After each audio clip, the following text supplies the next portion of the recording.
Todd, a huge welcome and thank you for joining us this afternoon at Accounting Cafe. Thanks so much, Toby, and thank you for having me and for actually promoting something that actually wouldn't really be promoted very well in accounting and academics, because of course there most people are looking at markets and so on and trying to figure out if accounting is actually being looked at and all that boring stuff. And so unfortunately, people doing that type of research don't do research in looking at reports and seeing if they actually faithfully represent what they're supposed to. So thanks for the introduction. I just want to say I apologize for my missing tooth. I'm located. I'm in Panama and normally in San Francisco, and being in Panama, I don't have access to a good dentist and so on. So I'm missing my. Todd, it adds hugely to the look and the message. Don't apologize. Thanks. I used to, if you look me up, I used to publish in a tournament theory.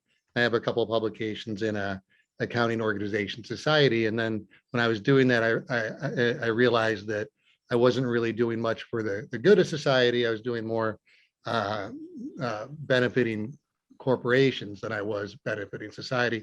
So I switched my research to doing what I'm doing now. And so what I'm going to talk about just is three things. How does reporting help to destroy the world? How can accountants help to save the world? And then what causes the confusion and how people conceive shareholders? I'm focused on shareholders of a large going concern corporation that has diverse share ownership. So I'm not talking about a non-going concern, something in bankruptcy. Okay, so how does reporting help to destroy the world? That's the first thing I want to talk about. So if you think about a financial statement, and I'm talking about generally accepted accounting principles, the U.S. types of financial statements. Well, what GAAP requires is that retained earnings is a subset of shareholders' equity. So it appears in the financial statements that shareholders own the profits or the accumulated profits less the dividends. And also the reports showing that dividends are treated like a withdrawal, as though shareholders are the owners rather than an expense like we do with bondholders. We expense interest. So those are the two things that I think make it look like, from a reporting perspective, that shareholders own the corporation, and especially the residual, the retained earnings. That's what those reports imply. So they imply that shareholders own the corporation, and then based on that, people say, okay, well then therefore we can go ahead and maximize shareholder value.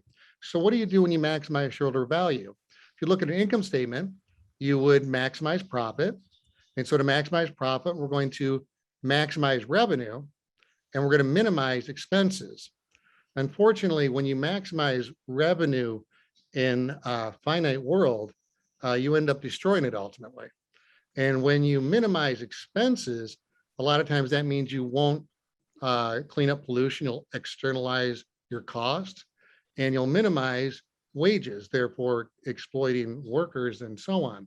So when I say destroying the world, this is what I'm talking about. I'm talking about financial statements that imply that shareholders are owners, and that gives an excuse for the board or management to maximize shareholder value.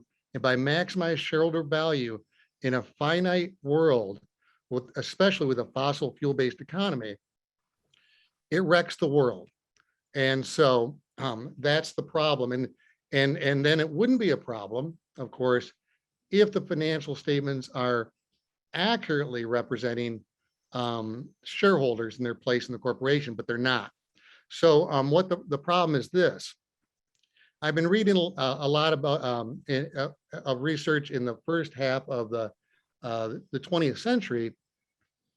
And what you see there is that accountants are justifying treating shareholders or owners on the basis that the corporation is an association of shareholders where the shareholders have privately contracted the corporation into existence.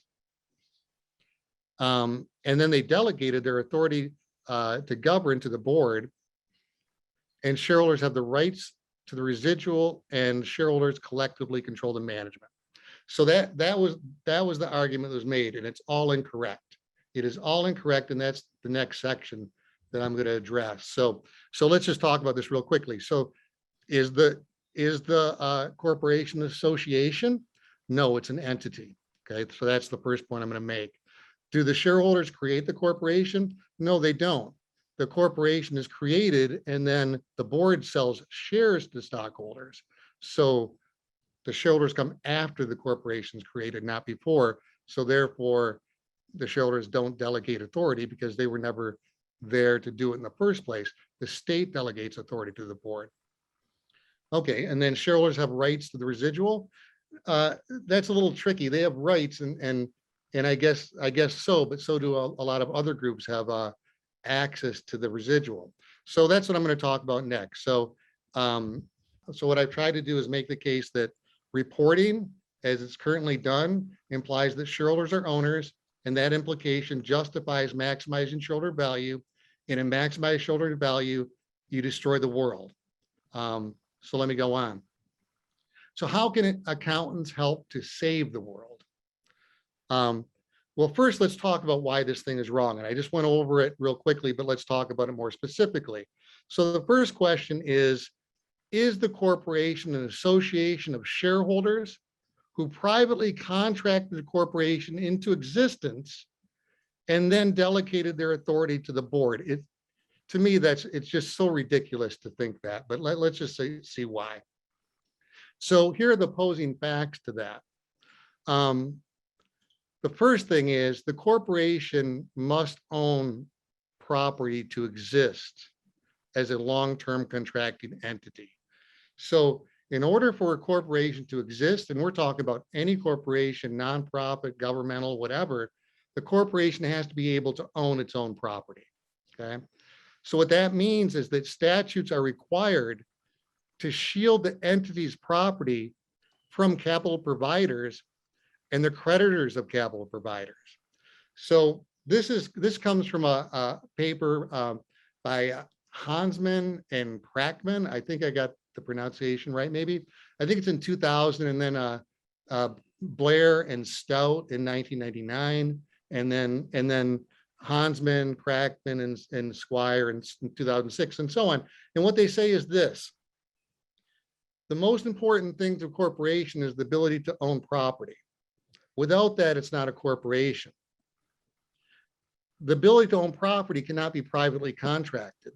The reason why is because you can't contract such that the creditors of shareholders can't access the assets of the corporation to pay for whatever the shareholder owes. So that's the catch here. So that's why you can't privately contract a corporation into existence, because you can't stop the creditors of shareholders from accessing the assets. Okay. So there's one caveat to that. So I don't know if you're with me on that. So that, the idea is that, you have to have the corporation own property, and the only way to do that is by statutes to shield creditors of shareholders from access to that property. Now you do have trusts, and the trust actually was allowed in courts in England, I want to say in the early 1700s or late 1600s. And in England, I guess it was a 1720 South Sea bubble. You had an act there that disallowed corporations from forming. And so therefore in England, you did have some corporations form around a trust. The trust was a lot more inefficient. And then it went away when England allowed general incorporation, I think in 1855 or so. And then in America, the trust didn't work so well because it wasn't recognized across state lines. And so what they did was they did another network of trust, and that was busted up in the 1890s. Okay. So there is so I just want to say that was the caveat. They did have a a contractually organized trust that didn't work very well. Okay, so I think that's the main thing I wanted to say there. That the corporation is not an association that's privately contracted, because you cannot privately contract the ability to shield creditors of shareholders from the corporate assets. Now, another thing that this ability for a corporation to own property does, it enables a stock market. So a business corporation can't have a stock market unless the corporation owns its own assets, because otherwise, I mean, you'd buy stock and then people would take the assets. So we can see as evidence that you need the government involved to have the corporation own property, because we don't see a stock market until 1602. 1602 is when the Dutch East India Trading Company was formed, and in doing so, the government set up a stock market to be able to trade shares, so that people would invest in the company, right? Because their capital is going to be deprivatized and would be part of the corporation's capital, so they couldn't get it out. So they formed a stock market to enable investors to be able to exit their investment through buying stock in this new stock market. Are you guys with me on that? So that provides evidence that the government is required to have the property own assets, because if it wasn't required, then we would have seen a stock market before 1602, right? So that's the evidence for that. So therefore, shareholders do not privately contract the corporation into existence, and it is the state who delegates the authority to the to the board, not the shareholders. Okay, so question 2, do shareholders have rights to the residual, the profits, the accumulated profits, less the dividends, if you're talking about retained earnings? And do they collectively control management? Those, again, were just the arguments made in the first half of the 19th century to give us the reports that are now required. So for shareholders to own the assets related to retained earnings, they need the legal rights and duties of ownership. And this is, so I'm talking about what courts require to determine ownership. Okay, so this is all legal, and there's a bunch of legal scholarship that shows that shareholders are not the owners of the corporation or the owners of the net assets. When I say net assets, I'm talking about equity. And there's so much legal scholarship since the 1990s that show this, that there's no one, no legal scholar that claims that the shareholders own the corporation or the net assets. There's not one of them. They all say they don't. And so here's the basic argument. It's not the basic argument they use, but it's the argument that I use to explain what they're saying. So here's what they're saying. They judge ownership by a bundle of rights and duties. And they say, if you have a resemblance to these rights and duties, then we might be able to call you an owner. So they have a whole list of these rights and duties. A guy named Honore, I think that's how you pronounce his name, in 1960 had a whole list, and that's the list I use. And this is an abbreviated list. So for shareholders to own the assets related to retained earnings, they need the legal rights and duties of ownership, including, and this is the first one, and they call it this, it's the liability to execution for personal debts. And what that means is that your personal creditors can come and claim that thing, whatever you're talking about, right? That's what that's saying. Can personal creditors come and claim that thing? If they can, then you probably own it. That's what they're saying, right? Well, we know from what I just said that personal creditors of shareholders are shielded statutorily from claiming the assets of the corporation. So shareholders definitely do not have that liability of execution for personal debts. They don't have that one. Okay. Next, another duty that's typical of ownership is that is the duty to prohibit harmful use. Do shareholders have the duty to prohibit harmful use? No, they have no liability, right? They have no liability. If the corporation does something bad, they have no liability for that. If the corporation has debts they can't pay, they have no liability for that either. Some people, you know, and that's because they have what we call limited liability, right? But they actually have no liability. The term limited liability comes from the idea that when people bought stock, they wouldn't pay for the whole share. And so therefore, when corporations needed to pay for debt and they couldn't, they would ask people to pay for the shares for what they still owed. And so therefore their liability was limited to what they still owed on their shares.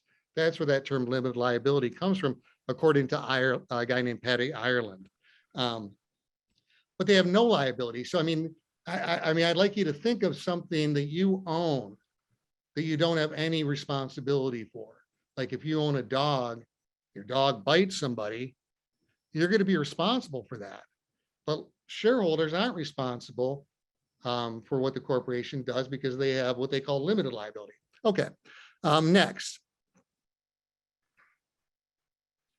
So do shareholders have the rights to possess, use, sell, and manage the thing? The thing being, in this case, the assets related to retained earnings. So that's the bigger question. So do shareholders have the right to possess net assets or assets related to retained earnings? Obviously, they don't. If you walk into a corporation you own shares in and you grab something off the shelf and say it's yours, you'll be arrested. Right? You can't go and use it either. And of course, you couldn't sell it. You couldn't go in and grab something off Walmart, you know, the Walmart shelves and sell it just because you're a shareholder. You can't do that either. So then the question becomes, can you manage it? And that's really what the accountants back in the day hung their hat on. They said that shareholders had control, and so in this list of rights and duties, if they have a right to control it, then that's an indication that they have a ownership. But of course, out of the list of, you know, and there's a bunch, there's more than this. Out of that whole list, this is the only one where they actually have something, but they don't have a right. If they had a right, then everyone else would have a duty to exclude themselves from managing, and they don't have that. So they definitely don't have a right to manage, but they do have political influence over the board. Okay. So they do have political influence over the board through their right to vote, which they get from owning a share. They have a right to vote. And does that right to vote translate to this other question? Do shareholders collectively control management? Because that was the last thing that the accountants were saying to justify the current reporting format, that shareholders collectively controlled management, and therefore they own the assets related to the retained earnings. So here's the problem with that. First of all, shareholders do not have a unified voice. And their preferences differ among each other. So you can think about, I mean, if you look back historically, you'll see like where the shareholders were fighting amongst each other because they were trying to figure out whether shareholders could get one vote per person or one vote per share. There was a massive fight about that because shareholders realized they didn't all have the same preferences. So when you talk about mutual funds, pension funds, sovereign funds of governments, hedge funds, CSR funds, do you think they all have the same preferences? I mean, I would argue that a long-term employee would have preferences more in line with mutual funds than they do with hedge funds. So to say that the shareholders are going to have a unified voice is not really accurate. And a lot of research is coming up. That's the new research that's coming from finance, is on this topic, that shareholders, I mean, you know, they're taking it from the point of view, well, why don't you ask shareholders? Because if you ask shareholders, you'd probably find that, you know, they wouldn't, you know, destroy the world for $1, right? if you ask them, but you just assume that they want to.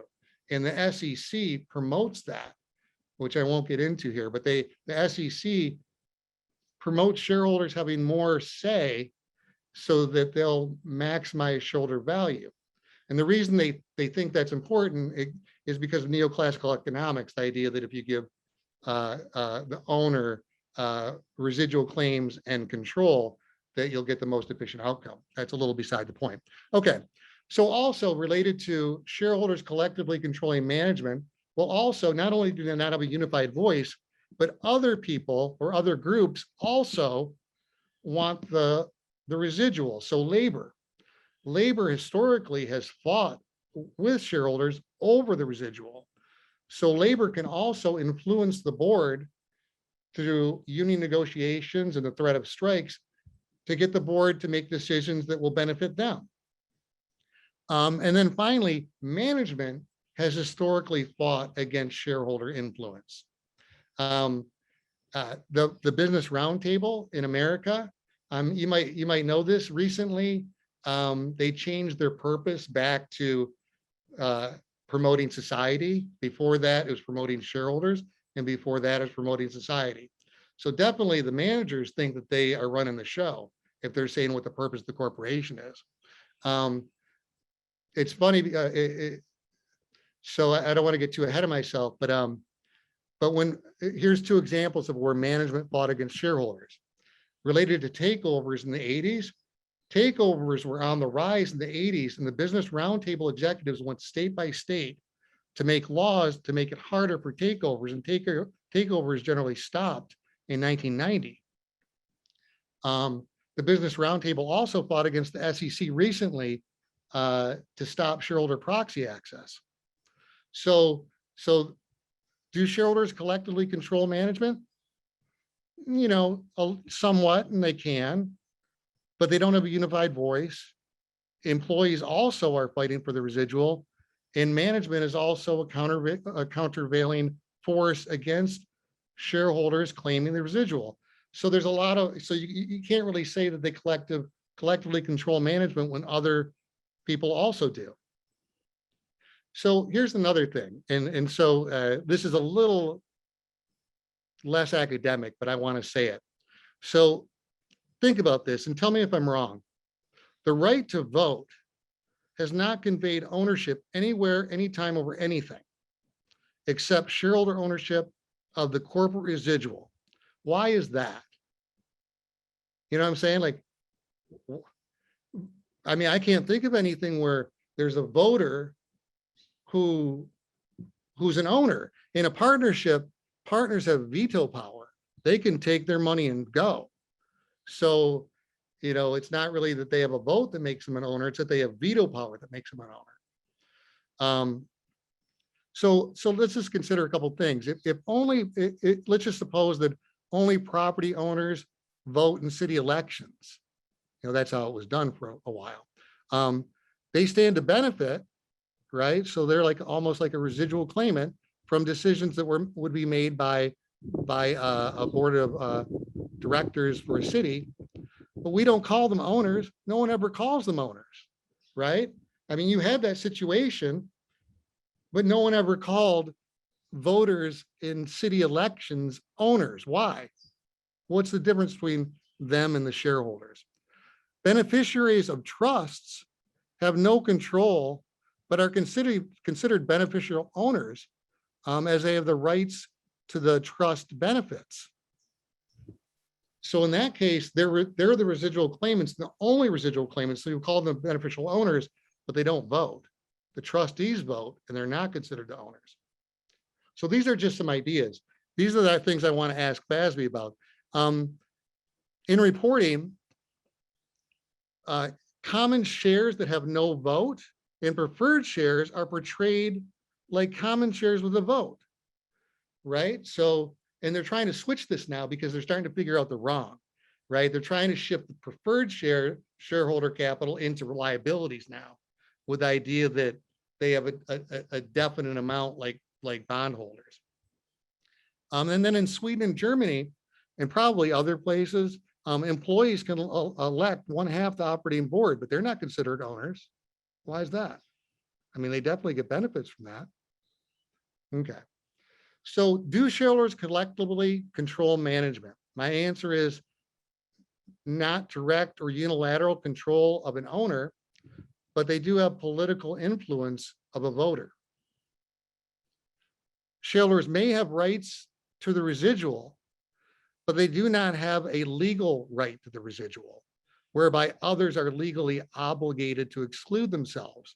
On the contrary, others, such as labor, also have rights to the residual and can also influence management. So I'm using the term rights to the residual because that's what they were saying in the journals back in the first half of the 19th century. Rights to the residual doesn't really make any sense.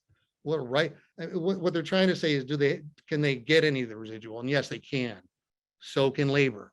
So it's how much political influence they have over the board, which determines how much they can get, and the law.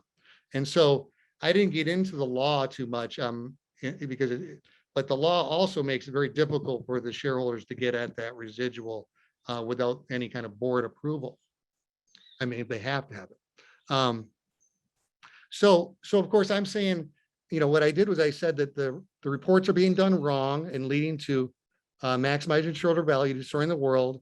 And I've said the reports are based on incorrect justification. Okay, so fine. So then what's the solution? So here's my solution. How should reports portray shareholders? Well, the solution's actually in the writings of accountants back in the early 1900s. Corporations, because back then there was a big argument about whether corporations were entities or associations.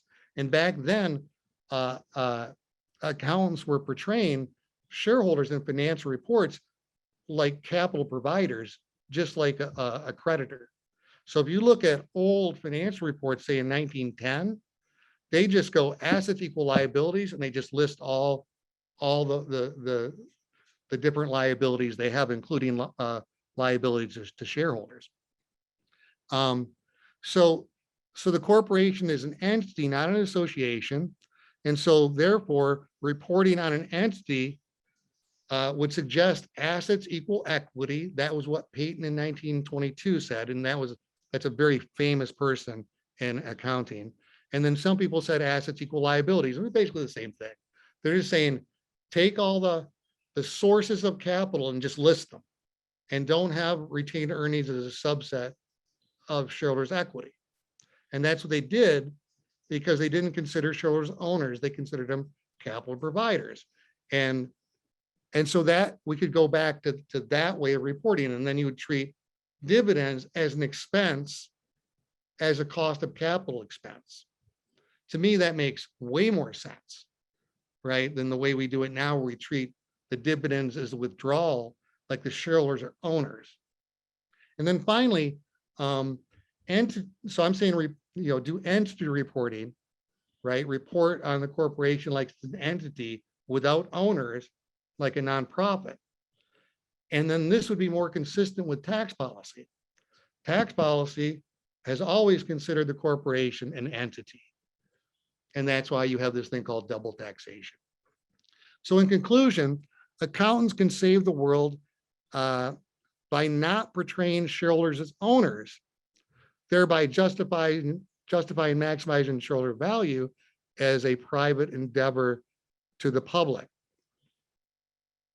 I'm not quite sure what I meant in the last couple words there. but we could save the world by not portraying shareholders like they're private owners of the corporate assets. Okay, so I go to the next section now. Are you guys, this one's going to be a free-for-all a little bit. So I want to say, so the confusion, right, is there's a confusion about whether the corporation is an association or an entity. If it's an association, then shareholders are the owners. If it's an entity, then there are no owners. Okay, so a lot of big time attorneys and legal scholars, they say that the corporation is an entity and a state creation. But then there are some other lawyers who believe the opposite. And when I say the opposite, I mean they believe that the corporation is an association. And so here in Citizens United, if you're familiar with that case in America, Justice Scalia argued that the author, and I'm quoting, the authorized spokesman of the corporation is a human being who speaks on behalf of human beings who have formed that association. So what he's saying here incorrectly is that human beings, formed that association. It's the state that formed the corporation, which is an entity. He's wrong, right? Like he was wrong about so many things. He's wrong here, right? The corporation is an entity, and the corporation it necessarily has to be formed by the state. Of course, human beings are involved, yeah, but the state has to have statutes to protect the corporate assets from the creditors of shareholders. Okay, so what's caused this confusion? Okay, here we go. So I believe goes kind of like this, and this is based on my, on a lot of scholarship that I've read. So you have I call it the VOC. It's the Dutch East India Trading Company. I call it the VOC. So, and that's just an acronym for the Dutch version of this. So the VOC began as a limited partnership. It's based on a Roman commenda, and in Rome, they did not allow somebody to benefit without having the risks. They wouldn't allow that, right? So if you formed a business and you were going to benefit from that business, you had to take on all the risks. But they did allow a thing called a commenda, which was the limited partnership, where they said, if you just put money in and you have no voice, you're silent, right? Then your liability can be limited to what you invested. You could have no liability. So that's how the VOC started. It started as a limited partnership. And so therefore, when it transitioned into a corporation, when the Dutch States General, which the government, when they made the capital of the VOC permanent, right? They made it so that the VOC could own property. That's when the corporation was formed. But because it was based on a limited partnership, they did not give shareholders a vote. So that's one thing that's kind of crazy. The VOC never gave shareholders a vote. They just expropriated their capital, made it the property of the VOC, and never gave them a vote. Yeah, and that thing ran for 200 years and was very profitable. And they fought for the vote. They fought for the vote because they saw the East India Trading Company, those guys got a vote, and they're like, we want what they got, but they never got one. Okay. The English East India Trading Company began as a member corporation. It didn't begin as a limited partnership. It began as a member corporation where each member got one vote. So then when they made the capital permanent in the East India Trading Company, they continued to allow shareholders who were also members to have a vote of one person, one vote. And then when they wanted to sell more shares, they incentivized investors by giving them more votes for the more shares they owned. So it wasn't that they thought that shareholders were going to help in any way in governance by having more votes. It was more of a ploy to get more investment, to get more investors in the East India Trading Company. Okay. So then what happened after that? So they have these votes, right? So we have the East India Trading Company now becoming a corporation and carrying on this idea that shareholders had a vote because members in the member corporation had a vote. And when I say a member corporation, I'm talking about it started with the universities in Rome and went on to guilds and so on. Okay. So then what happened was the English East India Trading Company was unlike the Dutch in that they didn't have a good stock market. The English didn't have a good stock market according to Paddy Ireland until like 1830. And so the way that people looked at the shareholders of the East India Trading Company was that they were the owners, because they were holding the shares for so long, and they just looked like they were the owners of the net assets, and they could actually get a portion.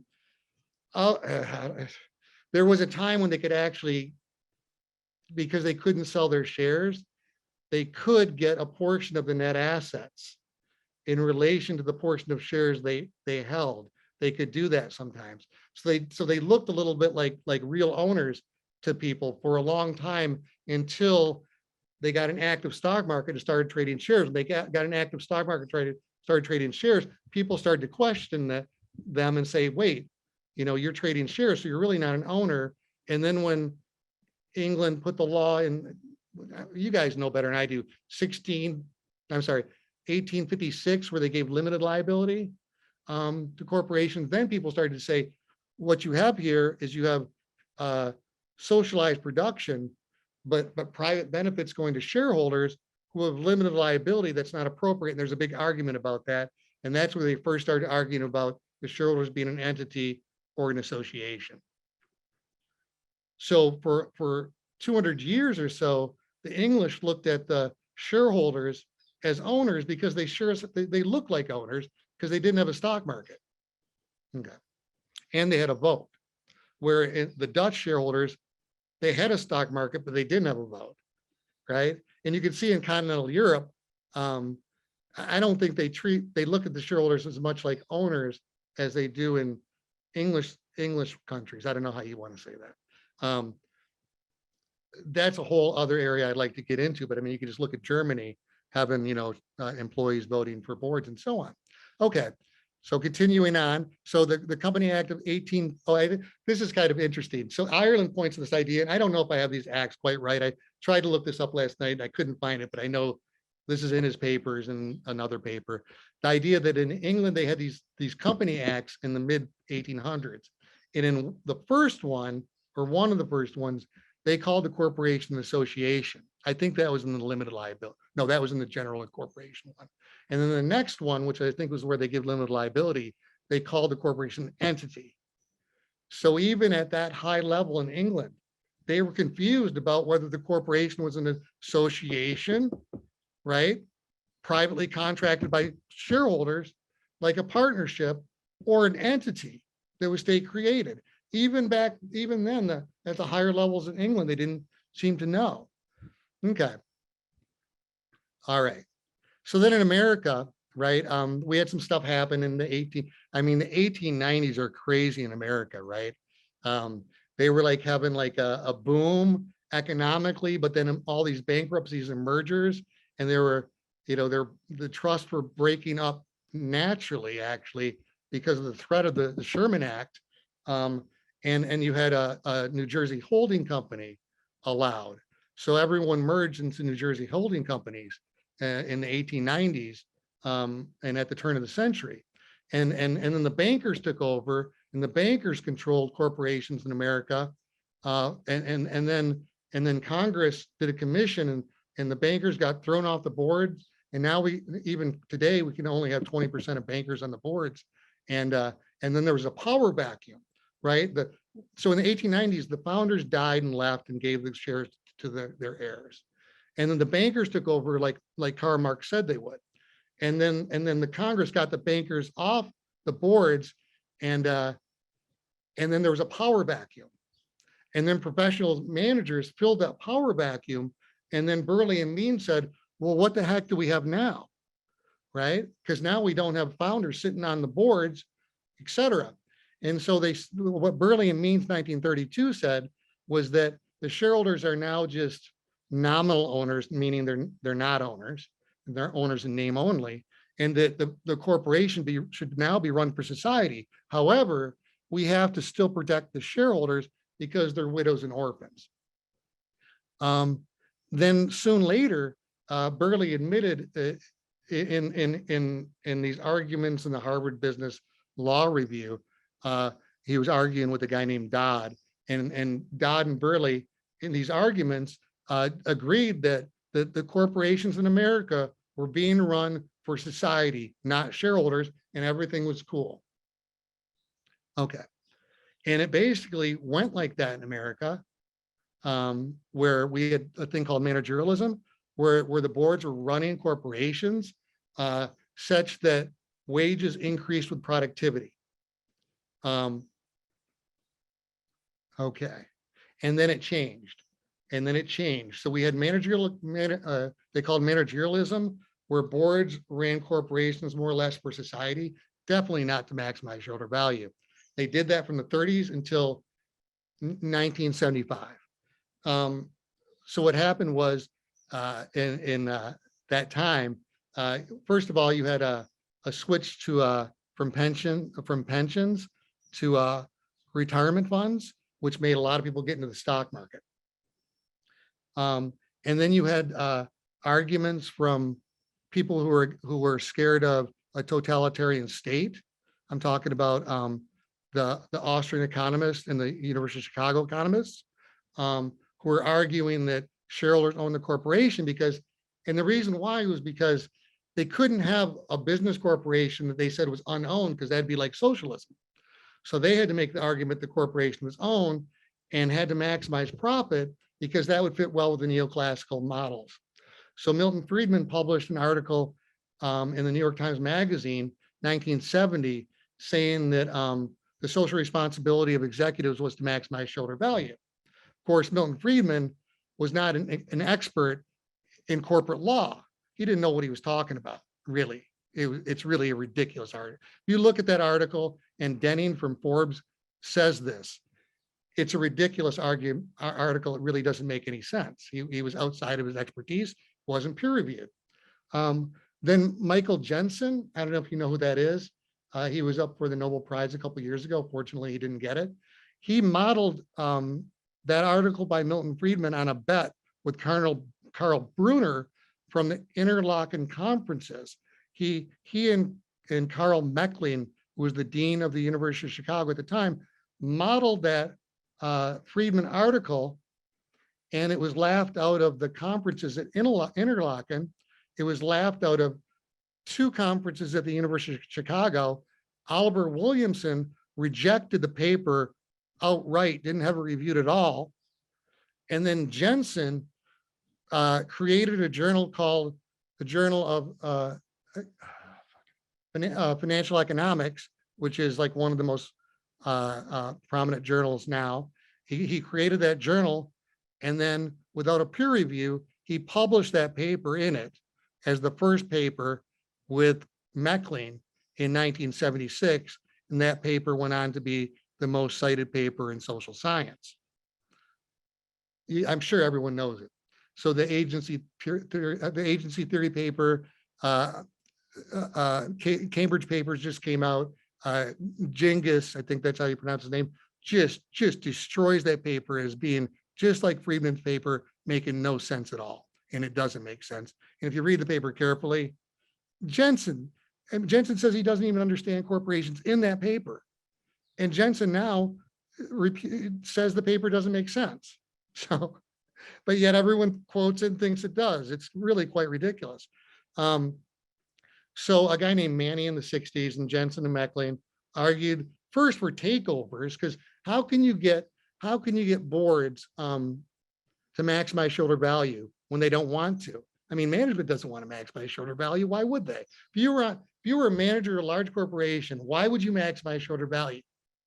I mean, they're just speculators in a secondary market. Why do you care?